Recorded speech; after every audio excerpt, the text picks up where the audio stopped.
예, 여러분, 오늘은 예배 없는 7번째 주일이고요. 또 5월 첫째 주일입니다. 빨리 이 사태가 풀려야 될 텐데, 언제일지 아직도 가늠해 볼 수가 없습니다. 또 오늘은 어린이날을 기념해서 우리가 어린이 주일로 교회에서는 쭉 지켜왔었는데요. 오늘은 또 여의치 않게 되어서 상황이 어린이 주일로 지킬 수 없습니다.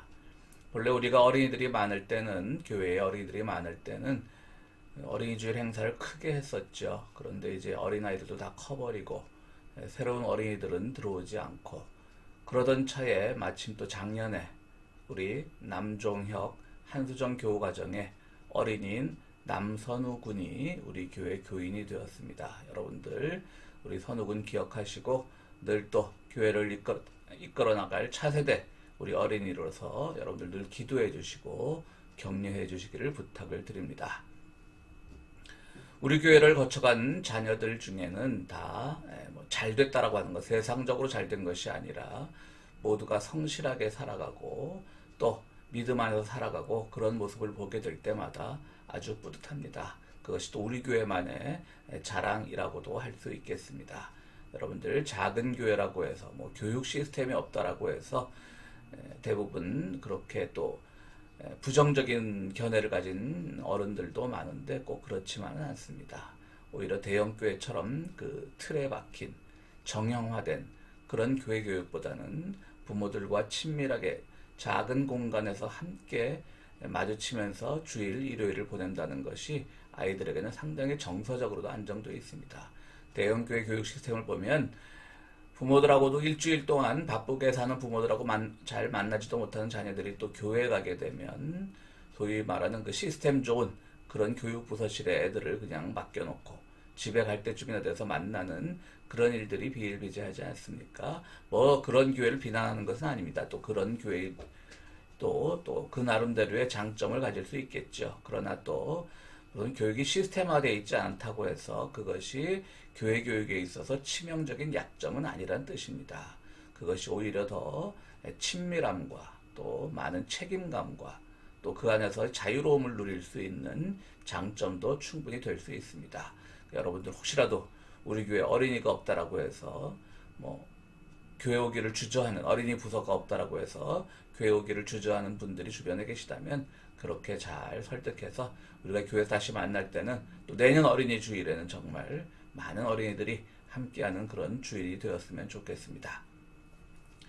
어린이란 말은 본래 그 소파 방정환이 만든 말이죠. 정확하게 말하면 소파 방정환이 만든 말은 아닙니다. 본래 있던 용어인데요. 소파 방정환이 어린이, 늙은이, 젊은이 하듯이 어린이를 하나의 인격적인 객체로 보자는 의미에서 어린이 운동을 했던 방정환이 대중적으로 알리고 유행을 시킨 말입니다. 영어의 child는요, 어원을 찾아보니까 이 자궁에서 나왔더라고요. 그래서 child 하면 자궁의 열매 뭐 이런 뜻이 됩니다. 그것에 비하면 우리 어린이라고 하는 말이 훨씬 더 정말 인간적이고 인격적이고 그런 단어라는 생각을 해봅니다. 소파방정환은 여러분들이 잘 알다시피 동학에서 파생된 동학을 모태로 하는 천도교의 3대 교령이었던 의암 손병희 선생의 사위였습니다. 안타깝게도 소파방정환은 30대 초반에 요절하고 말았는데요. 어쨌든 손병희 선생의 사위이기 때문인지도 몰라도 어쨌든 그 어린이라고 부르는 데는 동학, 즉 천도교의 사상이 깊게 개입되어 있는 것 같습니다. 우리 뭐 동학하면 인내천, 사람이 곧 하늘이고 사인여천, 사람을 하늘처럼 섬기라고 하는 그런 말들로서 굉장히 인간적인 존귀함을 강조하는 종교 아닙니까? 그런 데서 어린이날의 기원이 되었다. 그러니까 우리가 지금 지키고 있는 어린이날, 한국 기준으로의 어린이날은 어떻게 보면 동학의 영향, 동학이 만들어낸 날이라고 봐도 과언이 아닐 것입니다. 저는 이 어린이 주일인데 무슨 이야기를 오늘 여러분들과 나눌까 고민하던 중에요. 갑자기 유명한 그 이상 시인의 오감도 시가 생각이 났습니다. 왜 생각나는지는 모르겠습니다. 아마 13인의 아해가 도로를 질주하오 라고 하는 그 식구 때문에 어린이 하니까 아해 이렇게 해서 아마도 이상 시인의 오감도 씨가 생각났던 모양입니다. 그래서 제가 이상은 우리가 뭐 사실 솔직히 말하면 고등학교 때 국어 교과서에 만난 이후로는 잘 만나지 못했지 않습니까? 그의 시가 워낙 난해하기도 하고요. 그래서 저도 이번에 이 나눌 이야기를 준비하면서 한번 그 이상 시인에 대해서 많은 자료를 찾아봤는데요. 굉장히 그 지금의 유명한 사람들하고도 이런저런 모습으로 엮여 있는 그런 아주 독특한 분이라는 사실을 발견할 수 있었습니다. 일단 이상 시인은 뭐 본명은 김혜경이죠. 보성고고와 지금의 서울대 공대 전신이라고 할 수 있는 경성공업 그 학교를 졸업했고요. 거기서 이제 건축학을 전공을 했습니다. 초등학교 그 당시 뭐 일제시대 때 기준으로 하면 뭐 보통학교였겠죠. 아니면 소학교라고 불렀나요? 어쨌든 초등학교 동창 중에 우리나라 뭐 1세대 서양 화가라고 할 수 있는 구본웅이란 화가가 있습니다. 아주 친하게 지냈는데요. 이 구본웅은 어릴 때 그 유모가 아이를 떨어뜨리는 바람에 참 그 척추장애인, 그러니까 우리가 좀 속어로 곱추라고 부르는 그 병을 앓았던 사람입니다. 그래서 학교도 늦게 들어가서 이상보다 4살이나 많았는데 둘이 아주 친밀한 아주 우정을 나누었다고 합니다. 다른 아이들이 다 일종의 장애인을 비하하면서 그를 노릴 때 이상만이 그 구본웅 화백, 훗날 구본웅 화백을 잘 보살펴주고 그래서 아주 둘은 친한 친구가 되었습니다. 초상화를 그려줄 정도로 아주 유명했고요. 지금 보시는 그림이 바로 구본웅 화백이 그려준 이상의 초상화입니다. 아주 날카롭게 생겼죠. 근데 구본웅 씨가 지금 오늘을 살아가는 사람 누구와 관계가 되냐면 구본웅 화백의 외손녀가 그 유명한 한국이 낳은 세계적인 발레리나 강수진 씨입니다. 여러분들 뭐 강수진 씨는 발가락 그 연습을 많이 해서 아주 일그러진 발가락 사진으로 유명하지 않습니까? 그러니까 뭐 미술과 발레지만 그 집안의 어떤 예술적 피를 속일 수는 없었던 것 같습니다. 이상은 변동님이라고 하는 신여성과 결혼을 하는데요. 이상이 가정에 충실하지 못해서 1년도 못 살고 헤어집니다. 그리고 이혼한 그해 이상은 폐결핵으로 세상을 떠납니다. 겨우 27살 나이였습니다. 그러니까 결혼한 해와 이혼한 해, 죽은 해가 모두 같습니다. 1년도 되지 않아서 가정에 금이 간 것은 이상이 기생금홍에게 빠져 있었기 때문입니다. 이 스캔들은 금홍아라는 영화로도 만들어져서 매우 유명하죠. 이 금홍아를 보면 이 포스터에 보면 김갑수 배우가 이상을 맡았고요. 이재은 배우가 금홍이 역할을 맡았고요. 그럼 창문에 비치는 가수 김수철이 그 구본웅 화백 역할을 맡았습니다. 그렇게 아주 셋은 아주 가까운 사이였다고 합니다. 이상은 기생 금홍이 먹고 살 수 있도록 경성에 제비라고 하는 독특한 이름의 커피집도 차려줬다고 합니다. 그래서 그 커피집에 소위 뭐 마담으로 앉혔던 것이죠. 그런데 이상은 말씀드렸듯이 뭐 지금으로 말하면 서울공대 건축가 출신이잖아요. 그렇기 때문에 그런 센스가 있었는지 몰라도 당시로서는 드물게 이 커피집은 길가 쪽 창문이 완전히 다 통유리였다고 합니다. 전면이 유리였다는 말이죠. 지금은 뭐 그런 종류의 카페나 커피집이 많지만 아마 1930년대에는 아주 파격적인 건축 디자인이 아닐까 그렇게 생각을 해봅니다. 그런데 이상을 건축과에 보낸 것이 아버지의 권유 때문인데요. 그 아버지가 이상을 건축과에 보내면서 이런 말을 했다고 합니다. 앞으로 세상이 살기 어려워지는데 환쟁이, 그러니까 그림 그리는 직업을 낮춰 부르던 말이죠. 환쟁이라도 하면 먹고 살 수는 있을 거다 라고 해서 건축과를 보냈다라고 하는 것이죠. 좀 이상하게 들리지만요, 저는 이해가 됐습니다. 이 이상의 아버지도 상당히 앞서가던 분이었구나.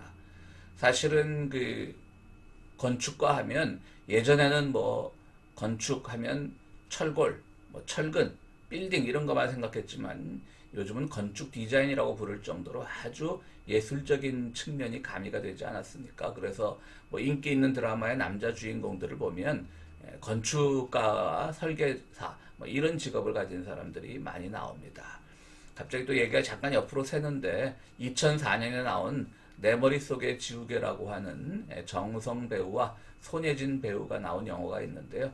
그곳에서는, 그 영화에서는 정우성 배우가 아주 거친 그 건축가로 나옵니다. 그러니까 아마도 한국 영화나 드라마에서 2004년에 내 머릿속의 지우개에서 나온 그 정우성이 거친 건축가의 마지막이 아니었나, 이런 또 약간 옆으로 샌 얘기를 해봤습니다. 죄송합니다. 얘가 옆으로 샜는데요. 그런데 코로나로 교회에서 예배를 드리지 않으면서 제가 여러분들에게 말씀드린 것 기억하시죠? 전통적인 설교 없이, 전통적인 예배 없이 한번 지내보자는 것이었죠. 익숙한 것과 한번 결별해 볼 필요도 있다라는 생각에서 그렇게 제안을 했습니다. 그래서 이렇게 설교라기보다는 매주 일요일 여러분들과 정치 이야기를 할 때도 있고, 또 시사 이야기를 할 때도 있고, 역사 이야기를 할 때도 있고, 영화 이야기를 할 때도 있고, 이렇게 얘기가 여러 가지로 마구 뻗쳐나가는데요. 이렇게 또 우리가 기독교인으로서 이런 것들을 어떻게 볼 수 있나 한번 연습해보는, 체험해보는 기회가 됐으면 좋겠습니다. 그런 점에서 오늘은 이상을 하니까, 이상의 시를 말하니까 문학 이야기가 되겠는데요. 이왕 얘기가 옆으로 생김에 좀 얘기 더 하겠습니다. 이상이 동경에서 찍은 이 사진도 아주 유명합니다. 앉아있는 왼쪽이 이상이고요. 가운데 서 있는 사람이 소설가 박태원입니다. 바로 봉준호 감독의 외할아버지입니다. 박태원은 한국전쟁 중에 월북한 사회주의 계열의 작가였고요. 그때 딸 셋 중에 첫째 딸과 셋째 딸은 아버지를 따라 월북을 했는데, 가운데 딸은 월북을 하지 않고 서울에 남았다고 합니다. 그 가운데 딸, 남은 중학생 딸이 봉준호 감독의 어머니입니다. 그리고 오른쪽에 앉은 사람은 유명하진 않지만, 아는 사람만 알지만 일본 사람보다 일본어를 더 잘한 것으로 유명했던 수필가 김소은입니다. 제가 고등학교 때 이분의 수필, 가난한 날의 행복이라고 하는 수필이 국어 교과서에 실렸습니다. 개인적으로 저는 김소은 선생을 지금 이 사진에 나온 세 분 다 만난 적이 없지만요. 김소은 선생을 만난 적은 없지만 이분의 이혼한 아내와 그 딸이 제 중고등학교 때 저에게 상당히 영향을 미친 교회학교 선생님이셨습니다. 그래서 그분들에 대해서 자세히 알고 싶으면 구글에서 김한림 선생 3대의 순환사를 검색해 보시면 한겨레 신문의 기사가 나옵니다. 어떤 사람들이 저를 만들었는지 한번 찾아보시면 저에 대해 조금 이해를 할 수 있을 것 같습니다. 이상이 결혼했지만 결혼 생활이 오래 지속되지 못했던 그 여성, 신여성 변동님은요, 경기여고와 이화여전을 나왔으니 당시로서는 최고의 여성 엘리트였지요. 근데 이게 아주 가족 관계가 또 묘하게 얽힙니다. 앞서 말씀드린 이상의 그 초등학교 절친이었던 구본흥, 훗날 구본흥 화백이죠. 구본흥의 어머니가 일찍 죽었기 때문에 아버지는 계모를 드리는데요.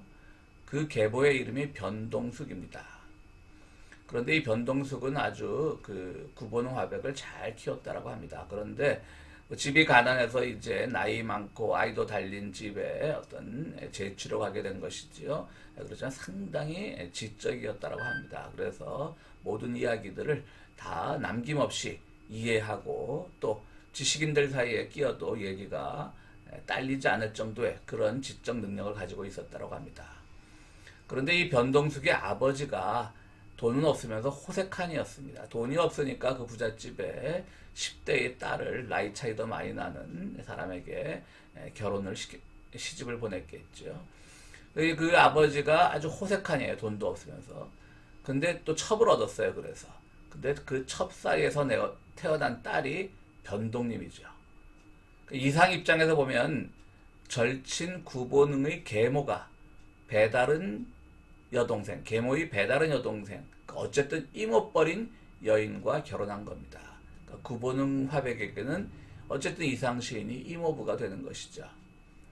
그게 어려워서 이상이 가정에 충실하지 못했나라는 그런 추측도 해봅니다.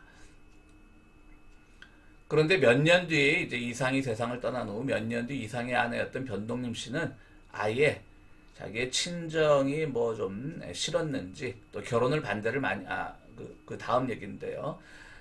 그 김환기 화백이라고 하는 사람과 결혼을 합니다. 그 김한기 화백과 결혼할 때 집에서 이제 반대를 많이 했죠. 뭐 어떻게 보면 이상과 오래 살림을 차렸던 것도 아니고 신여성인데 당시 또 김한기 화백은 나이 차이가 많이 났었고 또 자녀들이 줄줄이 달려 있었거든요. 그러니까 결혼을 반대를 했습니다.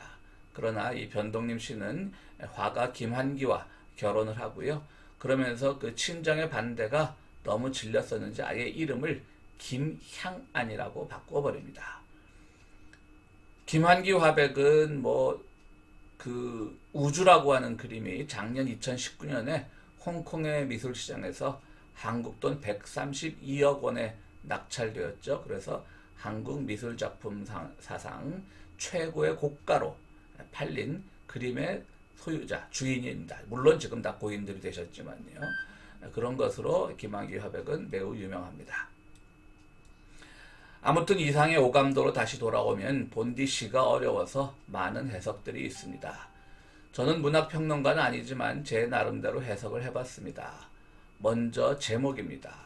조감도가 아니라 오감도. 그야말로 속되게 말하면 한 끗 차이지요. 한자로 봐도 한 획 차이입니다. 오감도, 까마귀 오자입니다. 까마귀 오자는 일본의 어떤 뭐 국조라고도 하고요. 일본의 그 시조세라고도 그렇게 알려져 있지만 어쨌든 우리나라에서는 흉조입니다. 흉한 길조가 아닌 흉조인 것이죠. 그러니까 오감도라고 하는 것은 일본이 내려다보는 암울한 상황이라고 정리를 해봤습니다. 물론 저는 문학평론가는 아니니까 제 해석이 옳다고는 말할 수 없지만 어떻게 오감도가 생각난 김에 다시 한번 읽어보고 여러분들에게 해석을 한번 해봤습니다. 그러니까 이 해석을 여러분들 굳이 다 100% 받아들일 필요는 없습니다. 이상 자신도 어린 시절이 불우했었고요. 그렇기 때문에 그가 뭐 독립운동이나 뭐 이런 데 관심을 가질 만한 사람도 처지도 아니었습니다. 그렇다고 또 일본이 지배하는 그 시대가 좋았을 리도 없습니다. 그는 예술적 기질이 넘쳐났는데 그 자유분방함을 받아줄 사회가 없었던 것이죠. 그것이 조선이 되었건 또 일본이 되었건 또 주변의 가족관계가 되었건 그는 마구마구 그런 데서 갈등하고 헤매면서 여성 편력으로 그의 답답함을 풀어내는 사람이 되고야 말았습니다. 어쨌든 그가 보기에는 그 13인의 아이가 도로를 질주한다라고 하는 것은 13이라고 하면 우리 기독교에서 아주 불길한 숫자로 말하지 않습니까? 예수님과 12명의 제자 13명 그 중에 마지막 제자라고 알려진 가룟 유다의 배신이기 때문에 13은 저주의 숫자가 되었습니다. 그러니까 13명의 어린아이들이 도로를 질주한다라고 하는 그 말은 어떤 일본이 내려다보는 오감도 같은 상황에서 조감도가 아니고요. 조감도는 위에서 이제 건축하는 사람들이 위에서 본 것처럼 부리는 것이 조감도 아닙니까? 그것이 아니라 오감도, 일본이 내려다보는 것과 같은 상황에서 그 암울한 상황에서 고작 한다는 것이 그저 막혀있는 길, 막다른 골목이어도 좋소라고 또 시에 나오지 않습니까? 그 막혀있는 길을 향해 달려가는 것뿐이라고 하는 것이죠. 그것은 일본이나 또 당시 식민지 한국이나 마찬가지였을 것입니다. 일본 사람들은 1931년 이 시가 쓰여진 것이 1934년인데요. 1931년에 만주사변을 일으켜서 그들의 야욕을 점점 노골화하고요. 그것이 어찌 보면 막혀있는 골목을 향해 달려가는 어리석은 암울한 어린아이들의 어리석음처럼 보였을 것입니다. 그럼 또 1934년은 어떤 해냐? 바로 한국 독립운동사에서 매우 희망을 줄 수 있었던 매우 이상적이었던 신간회, 그러니까 좌우 합작, 민족주의 계열과 사회주의 계열의 독립운동가들이 더 이상 분열하지 않고 합쳐서 한번 독립을 추구해보자 라고 했던 그런 신간회가 또 역시 1931년에 해산이 되었으니까 아마도 이상은 일본도 마음에 안 들고 이렇게 분열을 일삼는 신관회에 대해서도 좌절했을지 모릅니다. 그렇기 때문에 이 시에는 무서운 아해와 무서워하는 아해로 나옵니다. 무서운 아해는 당연히 일본이겠죠. 무서워하는 아해인데요. 그 둘 다 일본이나 한국이나 둘 다 막다른 골목을 향해서 이유 없이 질주하는 아이들처럼 어리석다라고 하는 것입니다. 그런데 또 시 마지막에 보면요. 길은 뚫려 있는 골목이라도 줬소라고 하는 그런 또 식구로 끝을 맺습니다.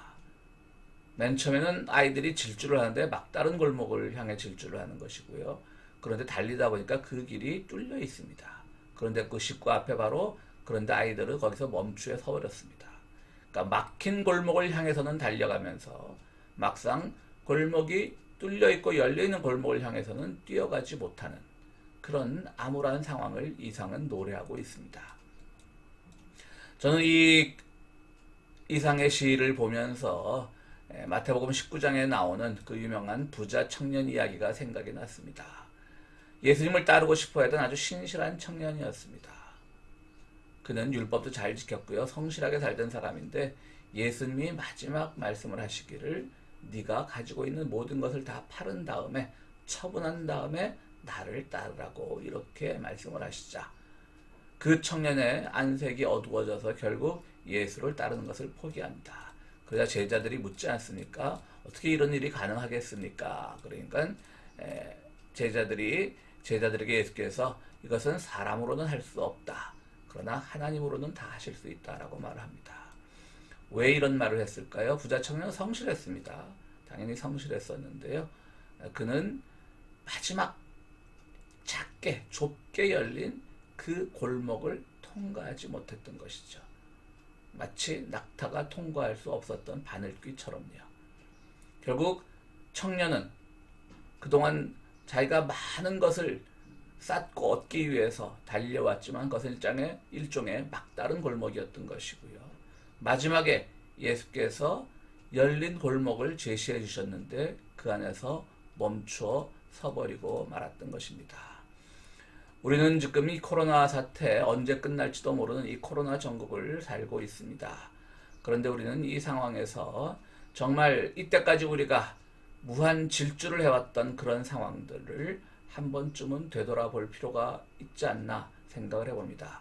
어찌 보면 우리가 무한 질주를 해왔던 상황은 정말 어두컴컴한 암흑과 같은 상황이었는데 오감도와 같은 상황이었는데 우리는 뭔가 그 끝에 뭔가 있을 줄 알고 어떤 이들은 물질을 위해서 어떤 이들은 출세를 위해서 어떤 이들은 명예를 위해서 무한히 달려갔습니다. 그러나 그들은 모두 13이라는 숫자가 상징하는 것처럼 어리석고 암울한 질주였을 뿐입니다. 그 끝은 막혀 있습니다. 그러나 동시에 이제 그 끝이 조금 열렸지만 사람들은 거기서 멈추어 서버립니다. 우리 이 코로나 전국에 이 멈추어 서 있는 기간 동안 앞으로의 세계가 어떻게 해야만 정말 희망적이 될 수 있을까? 그것을 생각하는 계기가 되었으면 좋겠습니다. 여러분들 열린 문, 즉 좁은 문, 즉 좁은 골목, 열린 골목은 우리에게는 낯섭니다. 그동안 우리는 개인적으로 욕망에 가득했고 또 우리가 체제적으로는 신자유주의라고 하는 경쟁 일변도의 삶에서 살아오다가 우리가 정말 인간으로서 사회로서 국가로서 해야 될 일을 너무나 많이 놓치고 살았습니다. 이번에 코로나 사태를 대처하는 그런 우리가 이때까지 선진국이라고 불렀던 나라들의 그 방식을 보면 잘 나타나지 않습니까?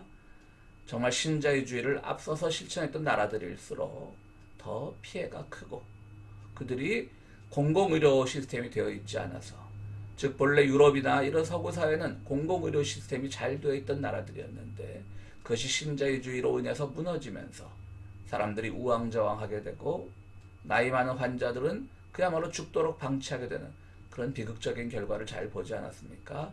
반면 우리 한국도 여전히 신자유주의의 열풍이 드세게 불고 있는 곳이긴 하지만 그래도 의료보험과 같은 그런 공공의 시스템들을 끝까지 많은 반대에도 불구하고 또 많은 저항에도 불구하고 유지해왔기 때문에 이렇게 우리가 좋은 결과를 가져오지 않았나 생각을 해봅니다. 그렇습니다. 이 틈에 더욱더 신자유주의를 강화하자라는 식의 의견들도 나오고 있습니다. 그러나 그것은 어리석은 일입니다. 우리는 정말 가능성이 없어 보이지만 새로운 실험을 할 수 있는 가능성이 없어 보이기 때문에 그 골목, 열린 골목 앞에서 멈추어 서는 것이 아니라 오히려 그것을 향해서 질주하는 그리고 이때까지 달려왔던 막힌 골목을 향해서 달려왔던 그 질주를 더 달릴 것이 아니라 멈추는 그런 지혜로운 결단을 해야 될 때가 요즘 시기라고 생각을 합니다. 우리 사랑하는 평화의 교회 교우 여러분들도요, 참 오늘 한번 다시 오감도를 고등학교 때 기억을 되살려서 한번 다시 읽어보시고요. 제 해석에 동의하시면 해석 잘했다라고 칭찬해 주시고요. 동의 안 하시면 또 여러분들 나름대로 한번 해석을 해보면 좋을 것 같습니다. 일부에서는 너무 막 도표까지 그려가고 그렇게 해석을 하는 분들도 있는데요. 저는 개인적으로는 제가 전문적인 문학 평론가가 아니어서 그런지 몰라도 아주 쉽고 아주 간명하게 이해가 되었던 시입니다.